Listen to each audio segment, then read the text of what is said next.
The film begins by introducing a man named Mason Goddard, who is on a private jet with his girlfriend named Amelia Decker, heading to a city after being invited to attend an auction hosted by the richest person in that city.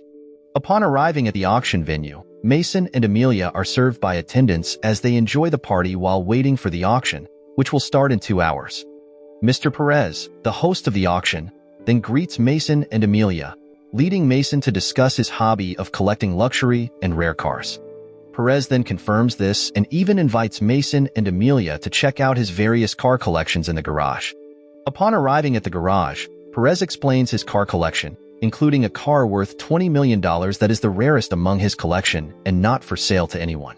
Mason, who seems interested in the car, asks for permission to sit in it, citing that he wants to experience the sensation of being in the car.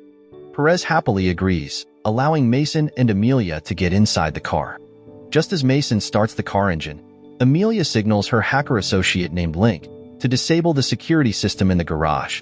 At the same time, Mason's associates, who have been posing as attendants, enter the garage to corner Perez. Unexpectedly, Mason and his team are professional thieves who have been targeting this car from the beginning. After successfully stealing Perez's car, Mason swiftly loads the luxury car into a transport truck that his team had prepared. Their plan for one final heist before retiring seems to be going smoothly until suddenly, an FBI team starts pursuing their truck as it crosses a bridge. Amidst the confusion over how the FBI knew about their plan, Amelia unexpectedly points a gun at Mason because she is actually an FBI agent sent to trap his group. Realizing this truth, Mason is heartbroken, especially since he truly loved Amelia. For the safety of his team, Mason orders them to jump into the river to escape. After that, Mason and his team manage to flee from the FBI, while Amelia returns to her team at the FBI. 3 months later, Mason is still heartbroken after being betrayed by Amelia. Sean Goddard, Mason's younger brother and a member of his gang, approaches Mason and tells him that he plans to rob a bank again. However, Mason declines, stating that he doesn't want to deal with the police or the FBI anymore. After failing to convince his older brother, Sean leaves a phone behind, hoping Mason will call him if he changes his mind. A few days later, Mason unexpectedly receives a call from Link, asking why he hasn't shown up at the robbery site. Unbeknownst to Mason, Sean had informed the others that Mason would be participating in the robbery that day. Realizing that Sean is reckless, Mason decides to join in on the heist after all. Meanwhile, a bank manager named Georgios Karas is enjoying his break at a cafe across from the bank where he works. Shortly thereafter, Sean approaches Georgios and demands the bank manager's fingerprints. Initially, Georgios thinks Sean is joking until he reveals a hidden pistol, making it clear that Sean intends to rob the bank. As Sean ushers Georgios back into the bank, Mason arrives and warns him to stop his actions, but Sean refuses, stating that the plan is already in motion. With no other choice, Mason follows the plan and enters the bank, where all of his associates are ready to carry out the robbery. At the vault, Georgios is instructed to open it, but instead, he presses an emergency button, prompting the security guards to try and subdue the robbers.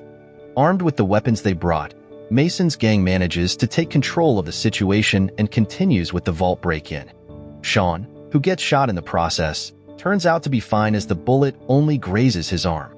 Mason then orders Link to disable all the bank's security systems so that he and the others can easily open the vault. Once inside the vault, Mason questions Sean about the item they are after. Sean then explains that their target is a cryptocurrency wallet contained in a flash drive worth millions of dollars. With the help of Link, the target vault finally opened, but unfortunately, the item they were after was not inside. Mason became frustrated with Sean for being careless and failing to account for various possibilities during their heist mission.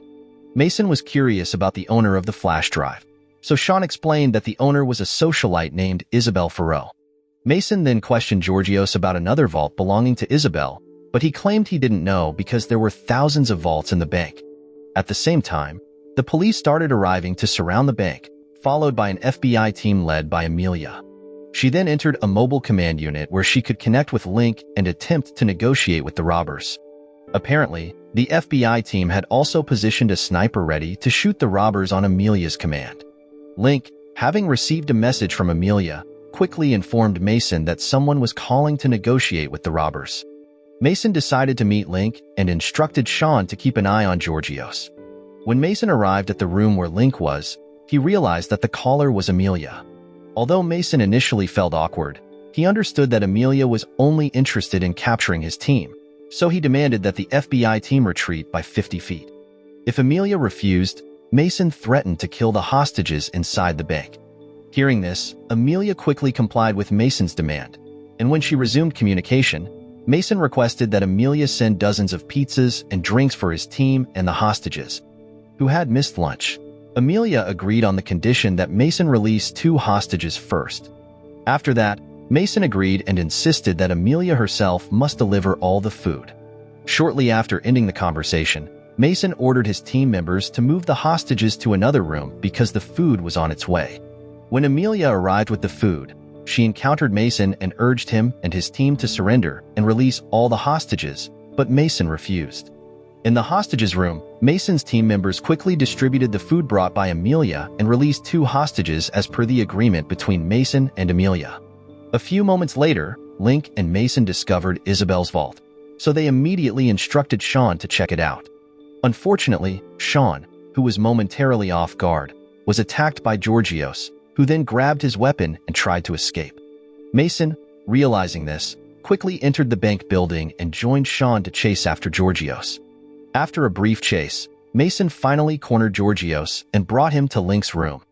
Realizing he had no chance to escape, Georgios informed Mason and the others that Isabel's vault was located in a hidden secret room. Georgios also warned him about Isabel being the mistress of a powerful tycoon named Abel Salazar, who was highly respected by the government. Since the contents of her vault held evidence of crimes committed by corrupt officials, sooner or later, Abel would send forces to stop Mason and the others. Hearing all this, Mason initially panicked, but he decided to proceed with the group's plan to take the vault. Outside the bank building, a minister named Alex, who was Abel's right-hand man, approached Amelia and questioned why the FBI team hadn't entered the building to take down the robbers. Amelia explained that she was still considering the safety of the hostages inside the building. Alex then demanded that Amelia neutralize the robbers within an hour. If she failed, Alex planned to deploy a CIA tactical team to capture the robbers. Feeling suspicious about the minister's involvement, Amelia called her superior, Fabrizio, to inquire about Alex suddenly intervening in the bank robbery case, as if trying to hide something. Fabrizio then informed Amelia that Alex was an envoy of Abel, who was rumored to have evidence of crimes committed by corrupt officials stored in the bank. Hearing this, Amelia asked her boss to ensure that the FBI continued handling the bank robbery case because there were still many hostages inside the building. Unfortunately, Fabrizio said that they couldn't do much, especially since the CIA director, another of Abel's people, was already preparing to take over the robbery case. Back with Mason, Sean, and Georgios, the 3 of them were breaking through a wall in a room believed to be where Isabel's vault was hidden. After breaking through, they found another wall, which they then broke down again. With Link's help, they continued to break through several more walls in their effort to reach the secret room containing Isabel's vault. On the other hand, the hostages appeared anxious and hoped that they would soon be released from the clutches of Mason and his group. At the same time, the CIA tactical unit was heading to the robbery location, prompting Amelia to call Mason on his personal number, urging him to release the hostages immediately. During the call, Amelia pleaded with Mason and his group to surrender because the CIA tactical unit would not hesitate to eliminate his team. Amelia also revealed the information about Abel's vault that Mason had already discovered. Calmly, Mason requested Amelia to invite the press to the scene so that the CIA wouldn't act recklessly and put the hostages' lives at risk. Meanwhile, the CIA director named Cyrus demanded that Amelia step back from the case because the operation to apprehend the robbers would be taken over by the CIA. After that, the CIA tactical unit was seen advancing towards the bank, ready to enter once they received the command. Cyrus then called Mason, threatening to blow up the bank building if he did not surrender within 15 minutes. Mason, still composed, told Cyrus to watch the news, where it was evident that the press had gathered at the location, making it impossible for him to blow up the building while the hostages were still inside. Frustrated, Cyrus said he would order his team to storm the building if Mason and his group did not surrender within the next 15 minutes. Inside the secret room, Mason and his team managed to break through the third wall and found a hard drive belonging to Abel. Mason then instructed Link to quickly gain access to the hard drive. Unfortunately, she informed them that she needed 10 minutes to crack it, while the CIA tactical unit was set to enter the building in just 8 minutes. Therefore, Mason ordered his team to start releasing the hostages one by one, while waiting for Link to access Abel's hard drive. After Georgios exited the building as the last hostage to be freed, Mason's group began to surrender one by one. When it was Sean's turn, he apologized to Mason for his frequent mistakes that had caused problems for him. A few minutes later, Mason and Link chose to remain inside the building, which infuriated Cyrus, who quickly ordered his team to storm the bank. The CIA squad easily cornered Link and Mason, who was holding a bomb trigger, and demanded that Alex come to meet him immediately.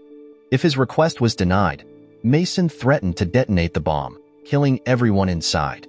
Unexpectedly, an explosion occurred inside the building, suggesting that Mason had decided to blow up the bank, likely killing himself along with the entire CIA tactical team that had entered. A week after the incident, Amelia decided to retire from the FBI, citing her inability to work with the corrupt officials in the government. The next day, she went to a red villa by the beach where Mason, who had survived the explosion, was enjoying his leisure time. It turned out that Mason, Amelia, and their team had planned everything from the failed robbery of Perez's car to her feigned betrayal of Mason's group. Furthermore, on the night of the bank robbery, Mason managed to get Alex to come. At that moment, Mason threatened to expose all the crimes of the corrupt officials controlled by Abel if Alex refused his demands, which included transferring $10 million to each member of his team and $1 million to each hostage. Mason also requested that Alex release all of his associates and create new identities for Mason and his team. After Abel agreed to these demands, Mason deliberately detonated the bomb he had set up so that everyone would believe he had died. At the end of the film, it is shown that Amelia and Mason are chatting together, while Sean, who is swimming, remarks that they should enjoy their retirement peacefully. Moral lesson from the story: never steal a billionaire's car unless you want an FBI girlfriend who'll take you for a ride. And remember, robbing banks might lead to unexpected swimming lessons with your brother.